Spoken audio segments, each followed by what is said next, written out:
We're back here with Artist to Artist, a series for high school students and teachers that focuses on living artists, their processes, their backgrounds, and their advice. I'm Daniel Mesta from the Springville Museum of Art, and today we're joined by Marlena Wilding. How are you doing, Marlena? I'm great. I'm doing good. Yeah. Yeah? All Yeah. right. You look, yeah, okay, you look very ready, very energized. That's awesome. I'm a mom, Okay. so I'm ready for anything. That's true. You are a mom. You're also an artist, educator, and entrepreneur. Yeah. That is a lot on your plate. Gosh, do you ever get sick of the question, how do you balance that? No, I don't know if anyone, well, I haven't talked to a lot of people lately because of the pandemic, but Right. no, I don't get tired. I think I don't know how I do it. Is there kind of a specific way that you like to describe your art? If somebody asked you, standing on one foot, what's your deal? What's your deal?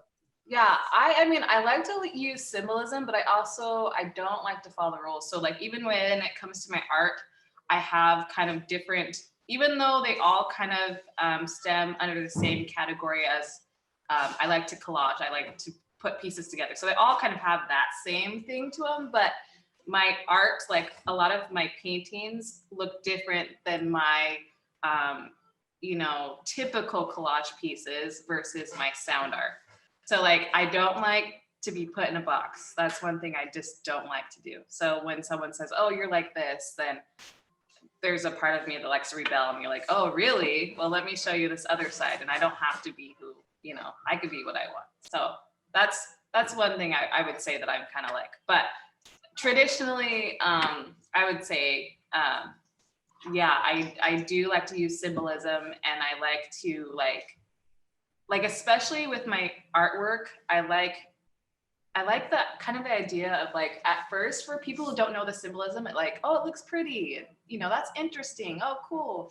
But somebody who gets the symbolism, it has like some depth to it, so it means more to them. So everybody can get something out of it, but for the person that knows what I'm really trying to say, like, we can kind of share this inner, like, this is what I'm trying to say kind of thing. So I don't like to, like the scripture that says, like, don't cast pearls before swine. And obviously people aren't swine, but it's the idea of, you don't necessarily put stuff out there.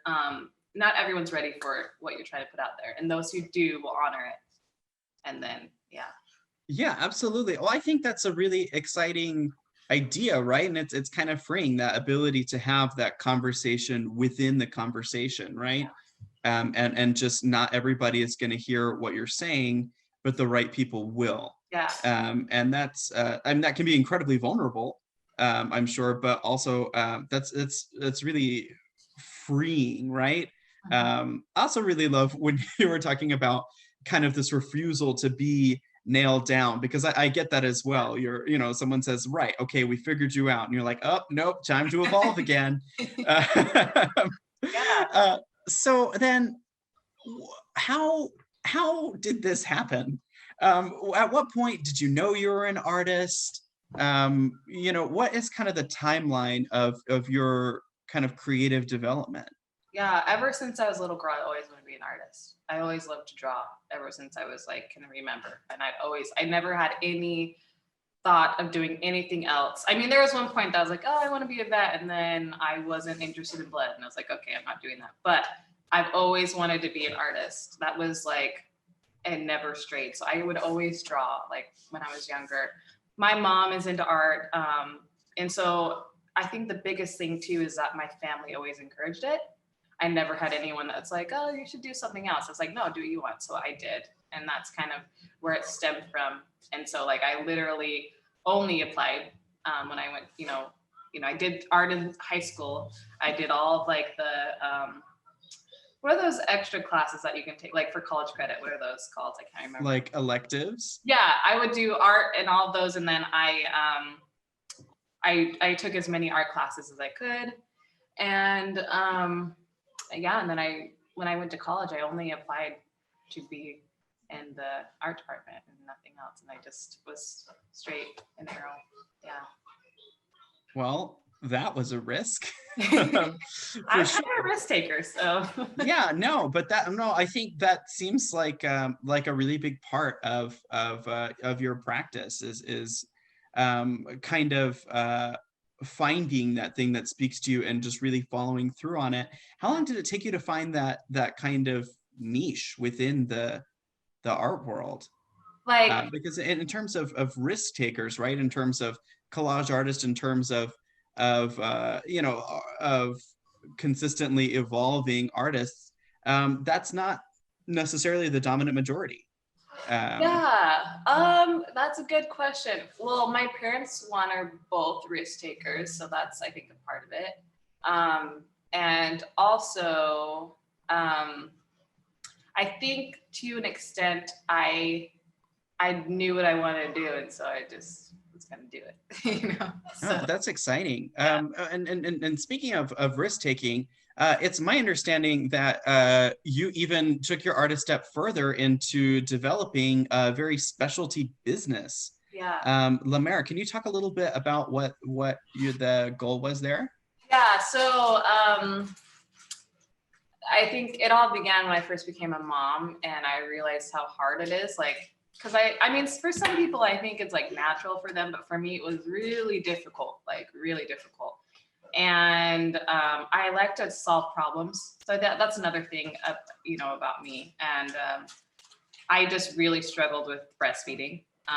Was one of the things I was struggling with, and um, I was just trying to, first trying to figure out a solution for myself, and then just being someone who, I'm an artist, so I like things, visual is really important to me, and so I decided, oh, what if I made clothes that could solve this issue, but that looked a certain way that I wanted. So like I designed all the clothes, and well, I first started Kickstarter, create the zipper, and then I designed all the clothes, and then just kind of went for it.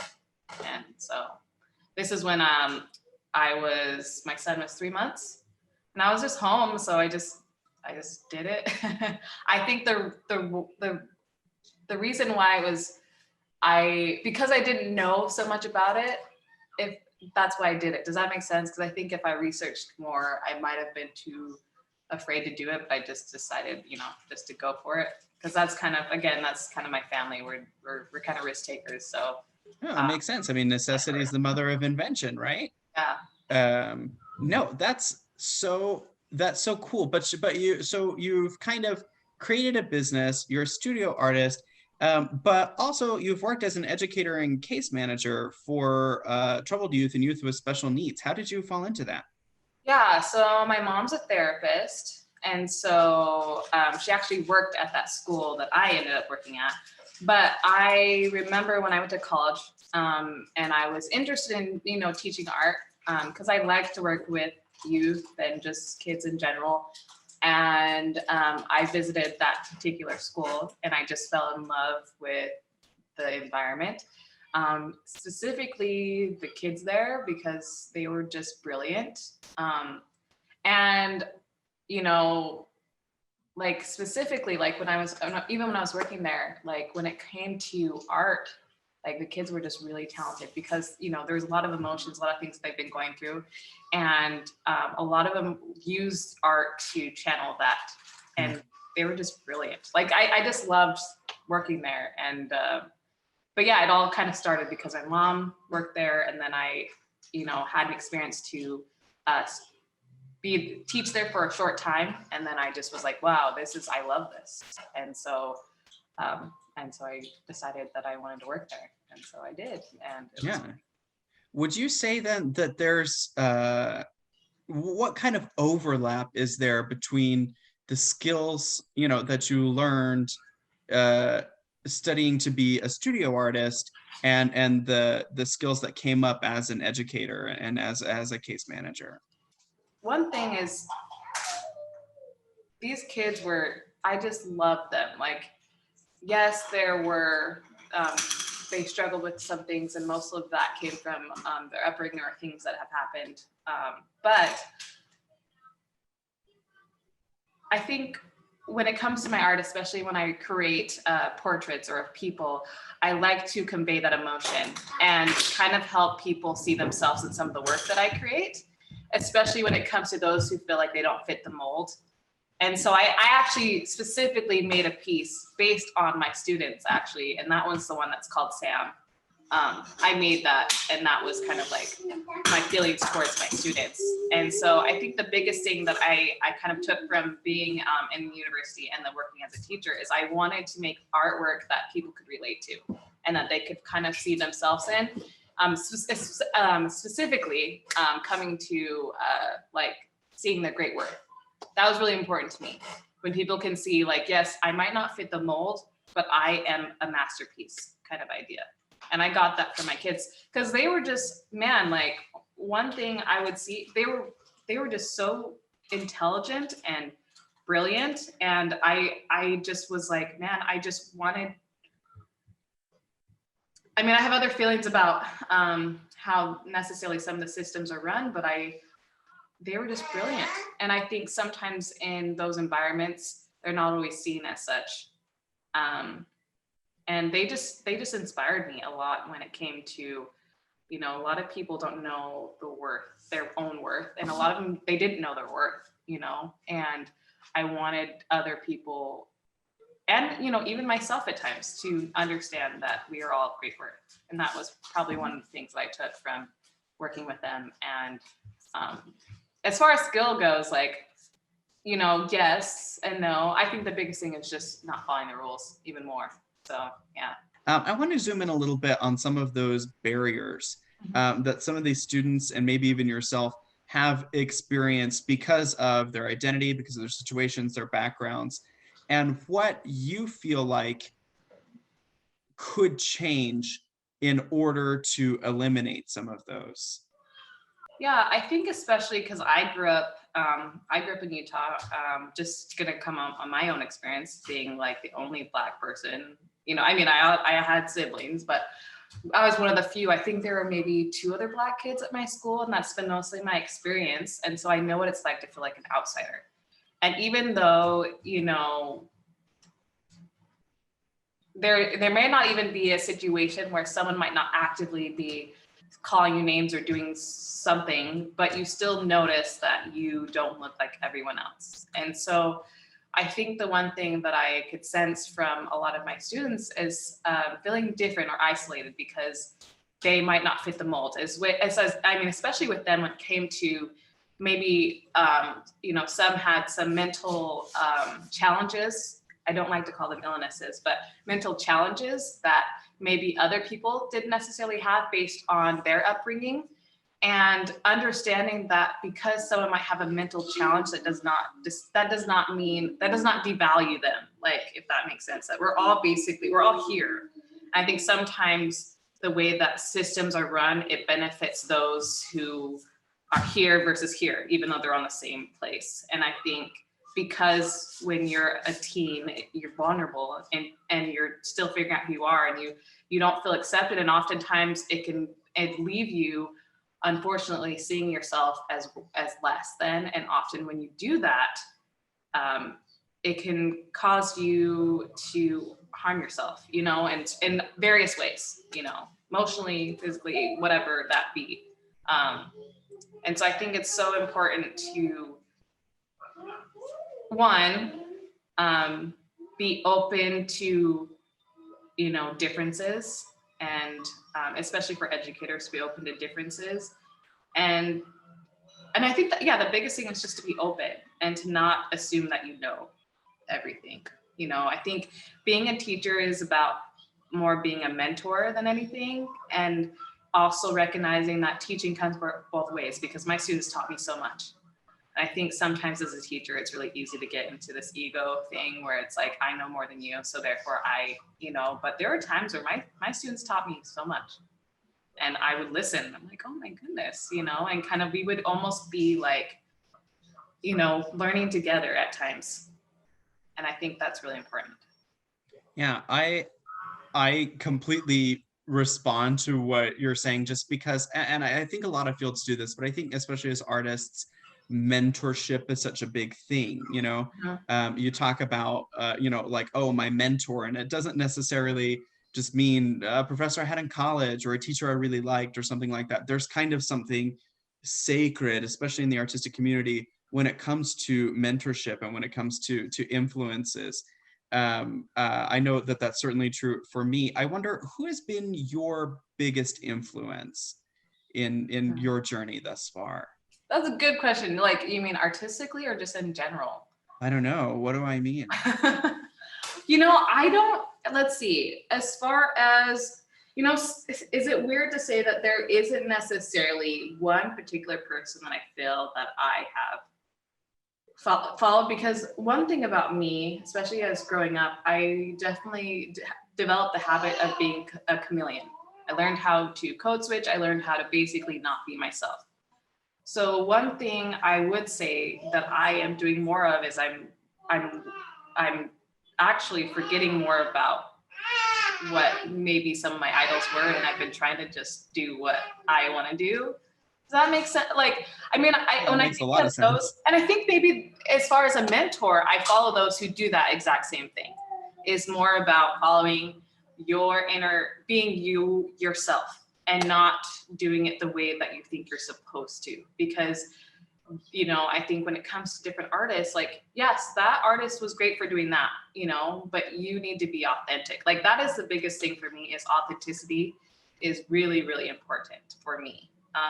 And it comes to art, or just being a person in general, is accepting that we're all weird and just kind of doing it our own weird way, And so, and I think of someone specifically, like, as far as artists goes, that I was at the time when I was at college, kind of following, was Kara Walker.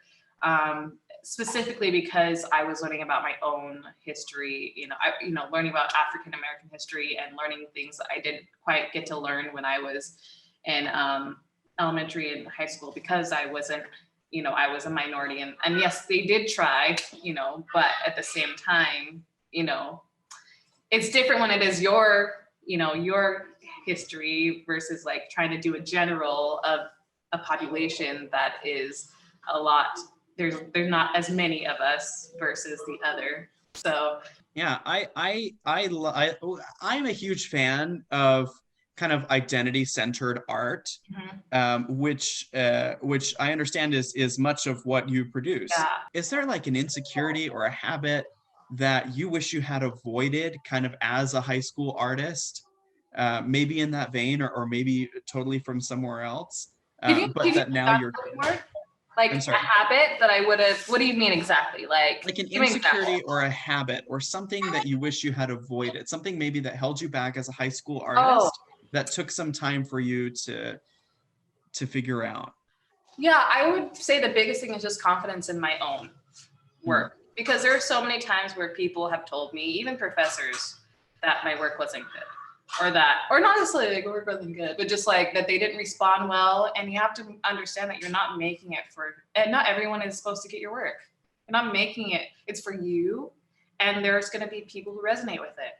And I think that's probably the biggest thing that I wish I had learned, because there's going to be people who say, oh, your work is this, or your work is not good. Even your teachers, people who grade you are going to give you a bad grade. And I think the thing is that is more important is, how do you feel about that work? So if you are loving this piece and a professor tells you it's not really good, then don't listen to your professor. Like, maybe don't say that, you can just be like, okay, but just don't take that grade for that, meaning that's how good you are, or that's your worth. Because sometimes, and I'm not necessarily saying this was me, but sometimes you'll make a piece of work that won't be, well, actually I did experience this. You'll make a piece of work that wasn't necessarily understood or accepted by those around you at that time. And then years later, then it's like, oh, people get it now. So that can happen. So I will say, do not throw any of your work away, especially those works. I would say, especially those that you resonate with, that you love. I think that's the most important, because it might be, and again, at the same time, it doesn't matter if other people accept it, but you might be surprised that years down the road, or even a different group of people that you interact with, that they might get that piece, and so I would say that's one thing that I wish that I had. I'm grateful I didn't throw away. I almost threw away a couple pieces that now, at this time, people really resonate with, that I didn't at the time, they didn't. So after that one, okay? You have so much. No, you got to play with that one first, okay? So yeah. So then, in the vein of what you're saying, what would you say is the secret to making an identity-centered piece that you love? You know, how do you even start making a piece that focuses on you? Well, I think you need to first kind of go through, you kind of need to kind of go through like a time to kind of look at who you are, who you want to be, kind of just have some time to really get to know you, like, you know, look in the mirror. And I mean, I think self-portraits is actually a really interesting thing to do because oftentimes you might paint yourself and you'll realize, wait, why did I paint myself that way? And to give you an insight as to like how you feel about you. That's super great, and I think that a lot of students can use that to kind of create their pieces that really speak to who they are, and I'm really glad you shared that. Um, Gosh, thanks so much for sitting down with me. I really appreciate it. I think what you've shared has been really powerful, and I think it's going to resonate with a lot of people. Thanks for carving time out of your busy schedule, being an artist, an educator, entrepreneur, that kind of thing. And of course, a mom, which you somehow managed to do simultaneously. Right. I really do appreciate your time.